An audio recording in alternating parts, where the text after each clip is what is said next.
Olá, engenheiros e arquitetos. Bem-vindos ao Liberdade através de projetos de bombeiro.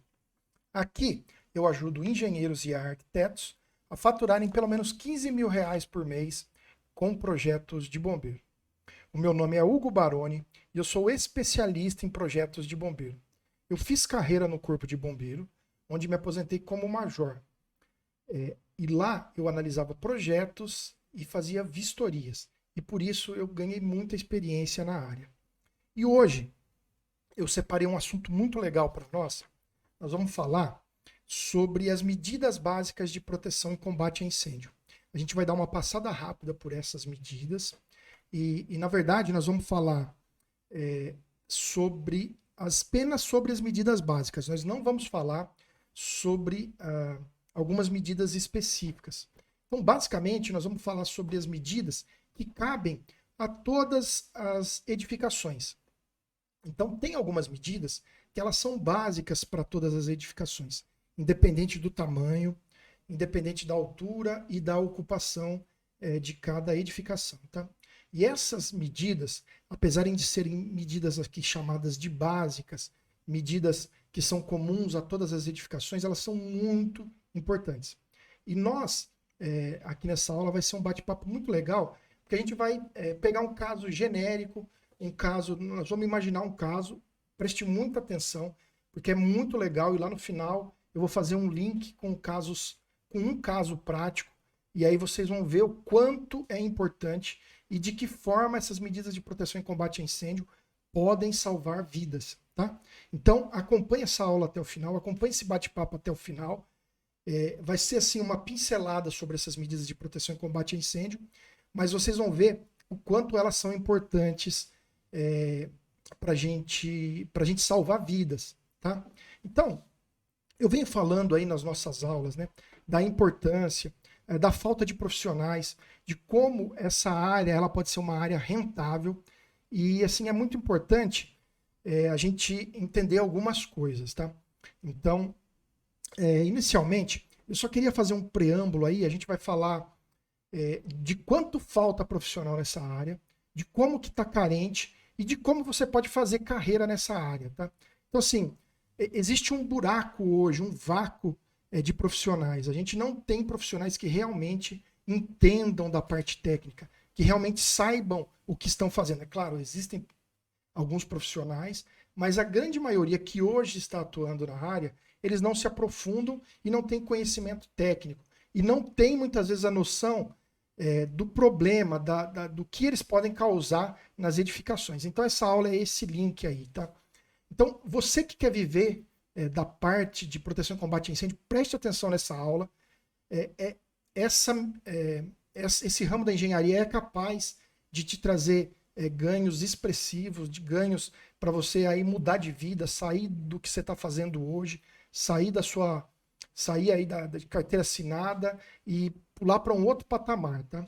Então, vamos prestar atenção. Eu vou começar então falando dessas medidas, né? Primeiro eu vou falar o que são as medidas, do que a gente vai falar hoje e do que a gente não vai falar hoje. As medidas básicas, que são básicas para praticamente todos os tipos de edificação, são as medidas de saída de emergência, são as medidas de proteção por extintores, sinalização, material de acabamento e revestimento, eles se enquadram aí para os locais de reunião de público.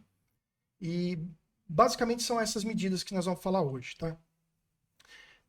Quais medidas que a gente não vai falar hoje, que a gente não considera medidas básicas, né? Seria a proteção por... Nós vamos falar também de iluminação de emergência, tá? Seria um sistema de alarme, elas não são medidas que cabem para todas as edificações, né? Então, alarme de incêndio, proteção por extintores, sprinklers, e daí entre outras medidas de proteção, tá? Mas as medidas básicas, como eu falei, que são iluminação de emergência, sinalização, saída de emergência e extintores, elas cabem para todos os tipos de ocupação, com exceção à iluminação de emergência, que não é exigido para alguns casos, né? Mas, por exemplo, para locais de reunião de público e dependendo da altura da edificação, a iluminação de emergência é exigido para todos os casos, tá? Todas as legislações de todo o Brasil, elas são muito parecidas com a legislação de São Paulo. Elas nasceram da legislação de São Paulo, tá? Então, o que eu falo aqui, apesar de eu ter trabalhado no Corpo de Bombeiros do Estado de São Paulo, isso serve para todo o Brasil. Então, essas medidas básicas são para todo o Brasil. Extintores, independente do tamanho da edificação, do comércio, do condomínio residencial, pode ser menor do que 750 metros, da escola, da igreja, do depósito, independente do tamanho, extintores de incêndio é uma medida básica para todos esses tipos de ocupação. Tá? Depois a gente vai falar um pouquinho mais de extintores. Saídas de emergência, da mesma forma. As saídas de emergência, elas também são básicas para todas as ocupações. Independente se você tem um comércio, se você tem uma escola, se é um depósito, se é um local de reunião de público, as saídas de emergência cabem para todas as edificações. E mais uma vez, eu peço para que você fique na aula, porque eu vou fazer um bate-papo aqui sobre um caso hipotético, mas que no final vocês vão ver que esse caso hipotético, quando é bem aplicado, salva vidas. E nós vamos fazer essa relação com um caso real aí, tá? Sinalização. A sinalização também é básica para todos os tipos de ocupação. Se você está, por exemplo, num cinema, você vai ter que ter sinalização de emergência. Se você está num comércio, tem que ter a sinalização de emergência, que inclui a sinalização dos equipamentos e a sinalização da rota de fuga. Tá? Iluminação de emergência, ela só cabe para alguns casos, tá? Mas a gente considera ela básica porque ela não é determinada pelo tamanho da edificação, e sim pela ocupação. Então, para os locais de reunião de público, acima de determinado número de pessoas, aí depender do estado, acima de 50 pessoas ou acima de 100 pessoas, é obrigatório ter iluminação de emergência. E a depender da altura, a partir de 2 pavimentos, essa medida de proteção também passa a ser obrigatório para as edificações. Tá? Sinalização, iluminação de emergência, extintores, as saídas de emergência também, como falei no começo, são para todos os tipos de ocupação. Tá? Então agora nós vamos falar, eu vou discutindo cada uma dessas medidas, mas vamos fazer um caso hipotético, para a gente ir imaginando essas medidas de proteção e combate a incêndio aplicadas numa edificação. Aí eu esqueci de falar do material de acabamento e revestimento. Também o material de acabamento e revestimento ele não é obrigatório para 100% das ocupações. Para as menores não é obrigatório. Mas quando se trata de local de reunião de público, ela passa a ser obrigatória. Por exemplo, para uma discoteca, para um restaurante, para um cinema, é obrigatório material de acabamento e revestimento. Como é uma medida um pouco mais incomum, o que seria isso? O material que você reveste paredes, o material que está no piso ou que está no forro, ele tem que cumprir a legislação que fala de material de acabamento e revestimento. Ele não pode ser um material combustível. Em alguns casos, é permitido que ele seja um material combustível, mas desde que ele cumpra algumas medidas ali de propagação de fumaça, propagação de chama, né? A quantidade de fumaça que ele solta, né? Tem que ser autoextinguível. Então a gente tem uma norma que trata sobre o assunto. E isso é muito importante, tá? Então vamos passar a falar de um caso prático e aí vocês vão começar a relacionar esse caso prático aí com o caso que aconteceu. Vamos falar que a gente tem aí uma edificação. Vamos falar de um local de reunião de público. Vamos falar de uma discoteca. Então a gente tem, olha só a importância de se conhecer as medidas de proteção e combate a incêndio. Vamos falar de uma discoteca aqui em São Paulo, até 750 metros quadrados, não é obrigatório o uso de hidrante para edificações. Então vamos colocar essa edificação menor do que 750 metros quadrados para que ela seja protegida pelas medidas básicas de proteção e combate a incêndio. Beleza? Então a gente tem uma edificação, vamos colocar aí de 600 metros quadrados. Nessa edificação de 600 metros quadrados, a gente vai ter toda a área aí aberta ao público. Nós vamos ter uma área restrita, que é a área de atendimento ao público, um bar, né? Por exemplo. Algum camarim, que pode ter algum show, né? Nós temos uma área restrita também, que é um palco. E nós temos banheiros, né? Nós temos uma parte de banheiros. Então vamos colocar uma edificação aí de 630 metros quadrados, por exemplo, tá? Então a gente tem uma edificação de 630 metros quadrados, uma parte banheiro. Vamos falar que aberto ao público, que a gente tem aproximadamente aí 400 metros quadrados. Então a gente tem 400 metros quadrados aberto ao público e mais ou menos 200, 250 metros quadrados de área restrita. Entre essa área restrita tem um pedaço que é banheiro, que nem conta aí para proteção e combate a incêndio. Então, grosso modo, quais as medidas de proteção que a gente tem que ter? Extintores. Então vamos pensar em extintores. Esse tipo de ocupação, para o bombeiro, ele é um risco médio, tá? Então, o projetista ele tem que entender de forma que ele vai fazer a distribuição dos extintores dentro desse ambiente. Lembrando que por conta da ocupação ser um local de reunião de público, vai ser preciso apresentar um projeto para o Corpo de Bombeiros. Então, dependendo da edificação, aqui no estado de São Paulo, até 1.500 metros quadrados, nem se apresenta projeto. Nesse caso em específico, tem que ser apresentado um projeto para o bombeiro analisar. Tá? Mas assim, vamos imaginar. Nós temos aí um galpão de 20 por 30, daria 600 metros quadrados. Nós temos que distribuir os extintores. Então, todo profissional que quer trabalhar nessa área, ele tem que conhecer sobre a proteção por extintores, tá? Tem que ter uma noção. Então, onde a gente inicia com a distribuição dos extintores? A gente tem que ter, aqui em São Paulo, pelo menos um extintor a não mais de 5 metros da porta principal de entrada. Então, você imagina essa edificação, a gente tem que ter um extintor ali próximo à porta de entrada. E a partir daí, a norma fala que nenhum extintor pode estar a mais do que 20 metros de caminhamento para qualquer operador. Ou seja, não que um extintor tem que estar 20 metros do outro. Uma pessoa não pode caminhar mais do que 20 metros para alcançar um extintor. Então, basicamente, a distribuição dos extintores são feitos dessa forma. Aí, claro, a pessoa tem que ter uma noção de quais tipos de extintores distribuir, de que altura que esse extintor tem que ser instalado. Se você tiver equipamentos elétricos, eletrônicos, motores, você tem que ter extintores próprios, próximos para proteger esse risco específico.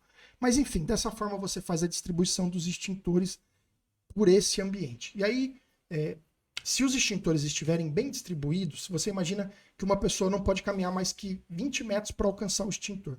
Quanto tempo, num princípio de incêndio, uma pessoa que tem noção demoraria para alcançar um extintor?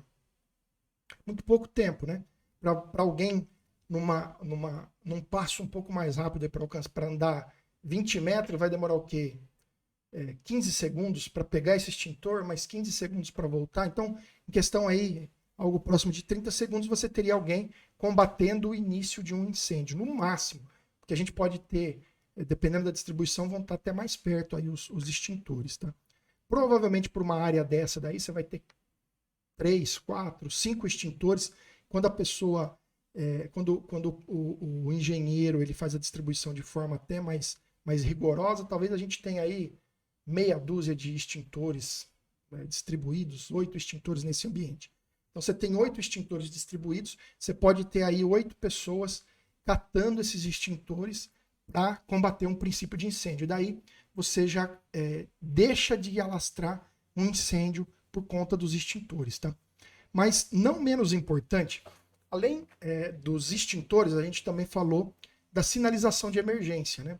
E a sinalização de emergência, nesse caso, você vai ter alguns tipos de sinalização. Sinalização de proibição, a sinalização de equipamentos e a sinalização de rota de fuga. Pelo menos essas sinalizações você vai ter em todo esse ambiente.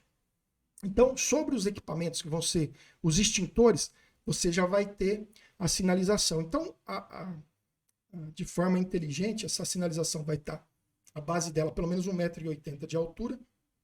E aí, de qualquer local desse ambiente, você vai conseguir estar visualizando onde você tem um extintor próximo, tá? Eu que já fui bombeiro e que faço projetos de prevenção e combate a incêndio, qualquer ambiente que eu entro, eu já presto atenção e olho, tá preso em mim, é um vício, tá? Eu olho algumas coisas, entre elas, onde você tem as medidas de proteção e combate a incêndio. Eu já olho onde que está o hidrante, eu já bato o olho e vejo onde estão os extintores, é comum. Quando eu ando no shopping, eu ando olhando para cima e vendo como estão as distribuição dos sprinklers, distribuição de hidrantes, assim, é meio que tá preso na gente, né? E muitas vezes tem muita coisa errada instalada aí, tá? Mas é assunto para um próximo bate-papo. Então, os extintores instalados aí, você vai vê-los através da sinalização. E além da sinalização dos equipamentos, você tem a sinalização da rota de fuga. Ela segue também uma legislação própria. Então, você vai se iniciar um incêndio, em tese, você vai ter placas sinalizando a saída de emergência e os extintores distribuídos também sinalizados. Então, essa sinalização, como ali é um ambiente que pode ter gente que nunca esteve ali, ela vai conseguir ter noção para onde caminhar. E mais, essa sinalização, ela brilha no escuro, ela tem elementos fotoluminescentes que mantêm ela sinalizando mesmo depois, se a gente tiver uma falta de energia por conta do princípio do incêndio. Então caiu a energia, mas a sinalização você tem que tá enxergando. Então ali você tem essas medidas que podem até acabar com o incêndio no começo, porque os extintores são próprios para o princípio de incêndio, e você já tem toda essa sinalização que vai ajudar as pessoas a saírem desse ambiente. Então, muito legal.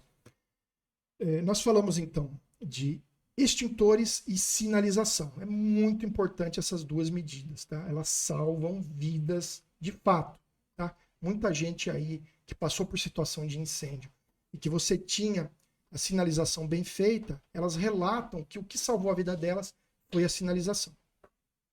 Aí nós temos outra medida de segurança contra incêndio, que é a iluminação de emergência, tá?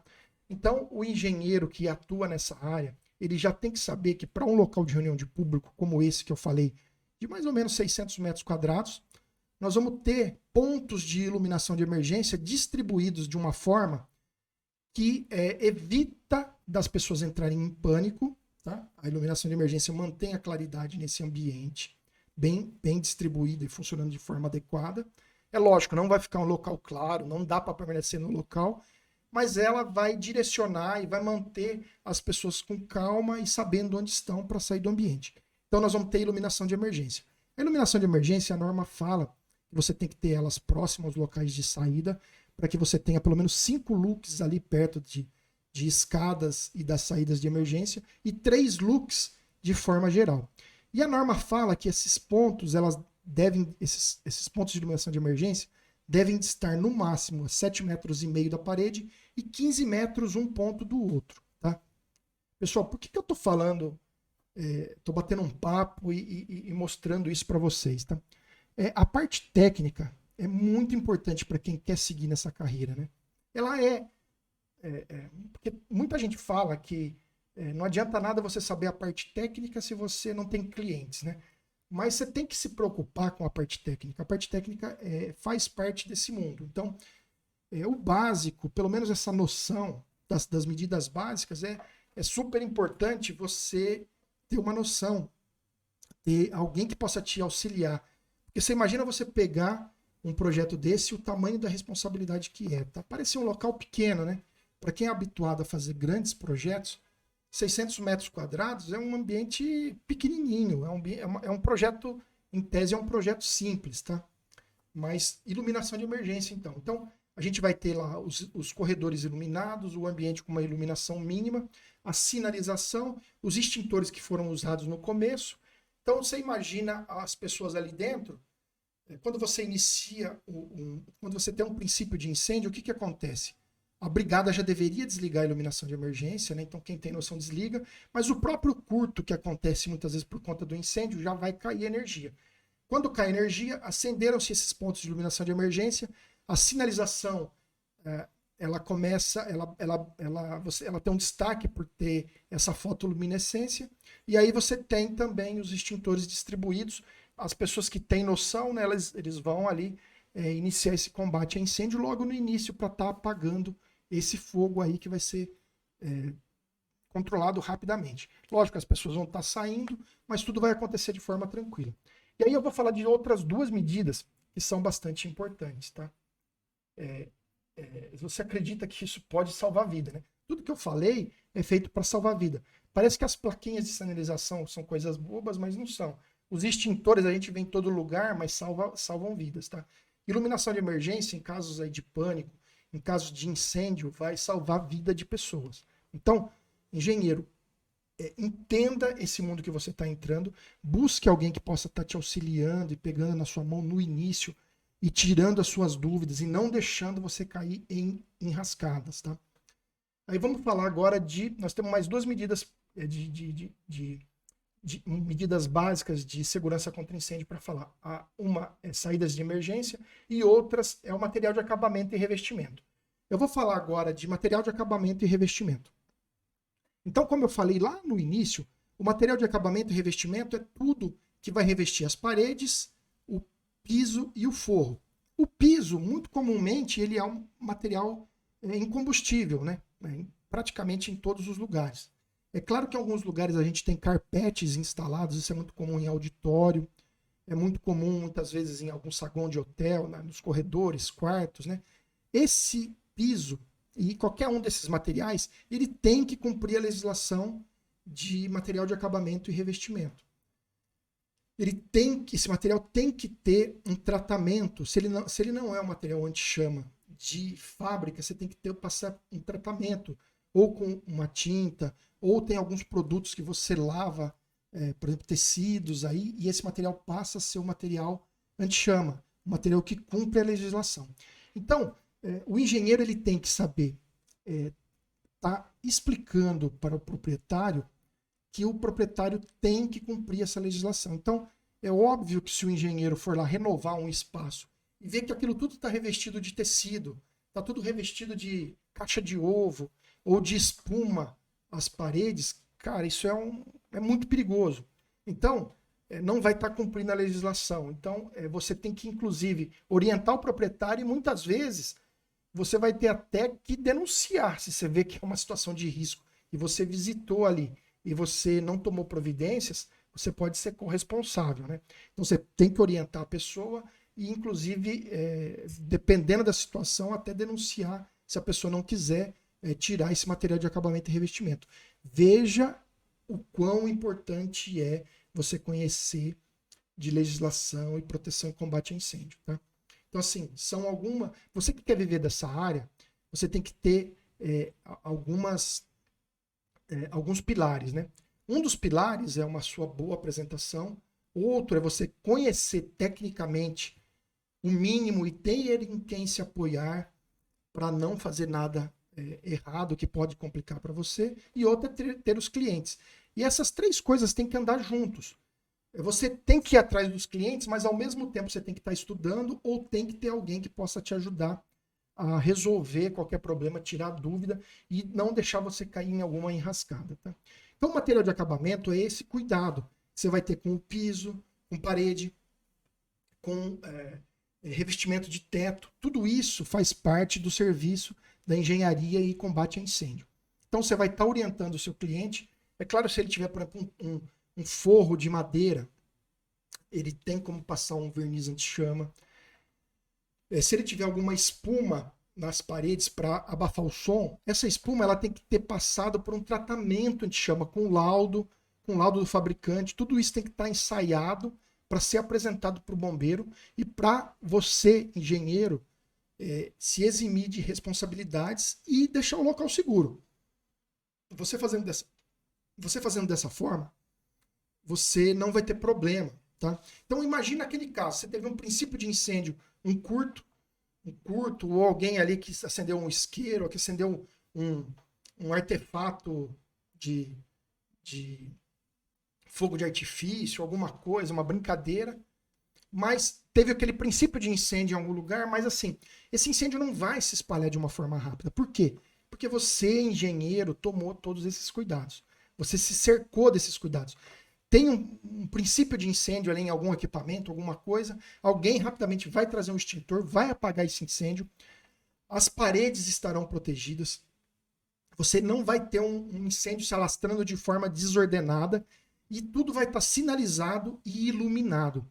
Então, você não vai ter ali um incêndio se propagando de uma forma desordenada. E agora, por fim, eu vou falar das saídas de emergência. As saídas de emergência, elas cabem para todos os locais, tanto todas as edificações, tanto os locais de reunião de público, comércio, escola, igrejas, né, que também se enquadra no local de reunião de público, prédios residenciais, né, tudo isso são medidas básicas e cabem a todas essas edificações, tá? Então, assim, no caso específico, quando você fala de saídas de emergência para um local de reunião de público, você tem que tomar alguns cuidados, tá? Aqui no estado de São Paulo, os locais de reunião de público para mais de 300 pessoas, eles devem ter ao menos 2 saídas de emergência. E essas saídas de emergência devem distar uma da outra a pelo menos 10 metros. Então elas não podem estar grudadas uma na outra. E se elas estiverem a menos de 10 metros, as saídas têm que ser aumentadas, salvo engano, em 50%. E muitos estados seguem o mesmo padrão. Então, tamanho o cuidado com saídas de emergência. Tá? Então, você de posse dessas informações, você já sabe que você tem que ter ao menos 2 saídas. E que tamanho que tem que ser essas saídas? Ora, você tem que saber dimensionar o público que vai caber nesse ambiente. Você pega os locais ali que estão abertos ao público, cabem X pessoas por metro quadrado. Para o local do bar, cabem X pessoas por metro quadrado. No caso do bar, 7 pessoas. Ali no palco, você vai ter uma população menor, que vão ser X pessoas por metro quadrado. Normalmente ali é uma banda no máximo que você vai ter. E de posse de tudo isso, você vai saber que naquele lugar, vamos supor, de 600 metros quadrados, mas, sei lá, com 450 metros quadrados aberto ao público, que ali podem ter no máximo 900 pessoas, por exemplo. Ou 1.000 pessoas, vamos falar que é um pouquinho mais de espaço aberto ao público. Você pode ter no máximo 1.000 pessoas.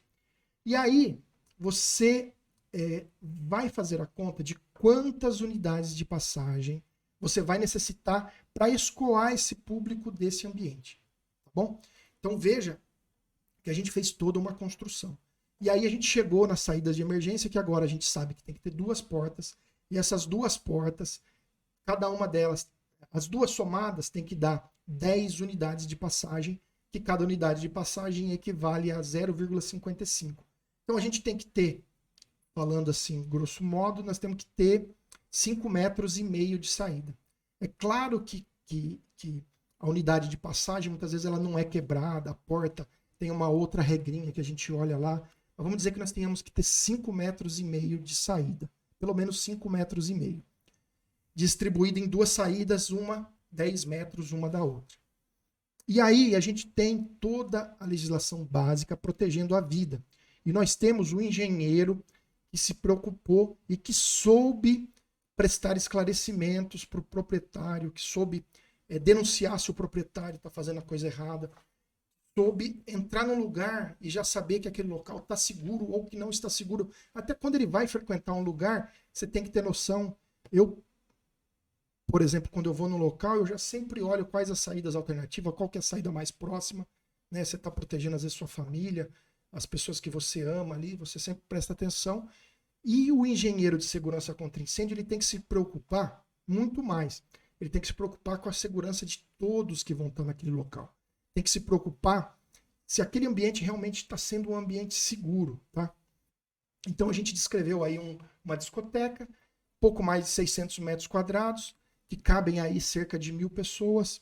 Essas 1.000 pessoas vão ser orientadas pela sinalização, pela iluminação de emergência. A gente tem extintores para atuarem ali no princípio de incêndio, que aconteceu esse princípio de incêndio.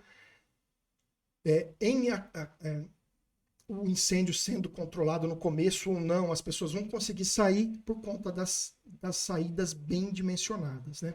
Aí, sem falar saídas de emergência, a gente tem escada, rampa, se tiver corrimão, guarda-corpo, as portas não podem permanecer fechadas. Tem uma série de coisas que estão aí vinculadas nesse mundo que fazem parte de saídas de emergência.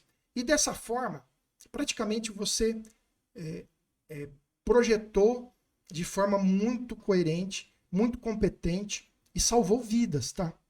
E aí, como eu tinha falado no começo, aí a gente vai linkar tudo isso que eu falei com um caso real, que é a Boate Kiss, né? Que a gente tem, que aconteceu em 2013, tá? E praticamente agora há um pouquinho mais de 10 anos. Então, essas medidas básicas de segurança contra incêndio, eu te garanto, eu já analisei muitos projetos, eu já andei em muitos lugares e fiz muitas vistorias. Quando essas medidas de proteção e combate a incêndio forem bem dimensionadas, elas vão salvar vidas. Elas certamente salvarão vidas. Então, vamos passar para o caso da Boate Kiss. Por que se iniciou um incêndio? Foi uma pessoa que acendeu um artefato pirofórico, né? Um fogo de artifício, e aquele fogo de artifício fez com que pegasse fogo no material de acabamento e revestimento, se não me engano, do teto. Uma espuma que tinha sido colocada para abafar o volume do barulho que saía dessa discoteca. Só que esse material de acabamento e revestimento não tinha sido tratado, não tinha um laudo. E aí esse fogo se espalhou rapidamente. E pior, esse fogo ele criou muita fumaça tóxica.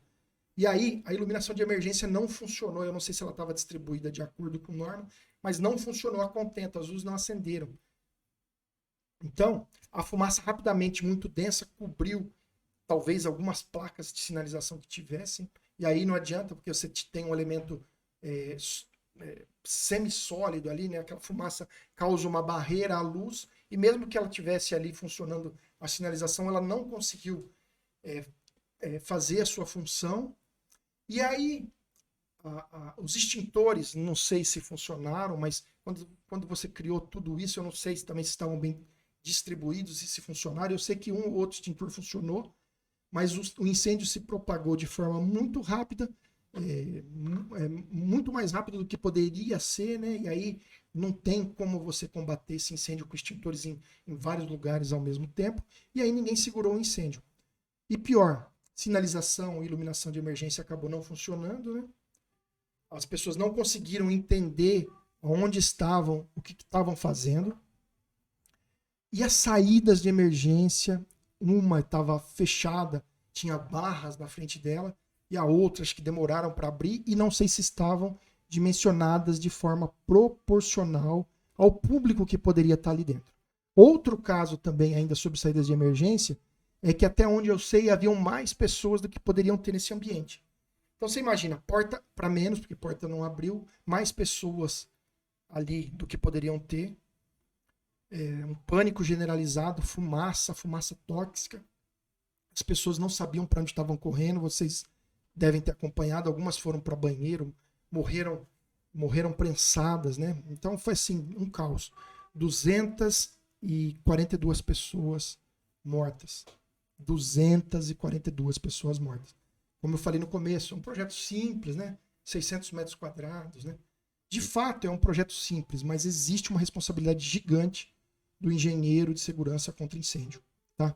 Tudo isso culminou com mais de 600 feridos, 242 pessoas mortas, familiares arrasados. Acabou com aquela... Imagina aquela cidade, né? Ainda não se recuperou desse trauma. Então, gente, falando tudo isso para que vocês entendam do tamanho da oportunidade, porém, do tamanho da responsabilidade. Entrem sabendo o que vocês vão ter que encarar e a responsabilidade em salvar vidas. O princípio, acima de tudo, é salvar vidas e deixar os locais seguros, cumprindo a legislação. Tá? Então, se você for entrar nesse mundo, busque alguém que possa te auxiliar, até que você ganhe uma experiência, até que você consiga trabalhar aí nessa área contra incêndio. Tá? Eu, muito provavelmente, eu já ajudo muitas pessoas aqui dentro desse canal do YouTube. Sempre nunca peço para alguém dar like. Então, por favor, deixe seu like, deixe seu comentário. Se você gostou dessa aula, compartilhe para ajudar o canal a crescer cada vez mais. Então, assim, eu já ajudo aqui a pessoas. Espero ter salvado vidas com as contribuições que eu dou. E logo eu vou estar criando aí um grupo mais específico para caminhar mais próximo a mim, mais junto comigo.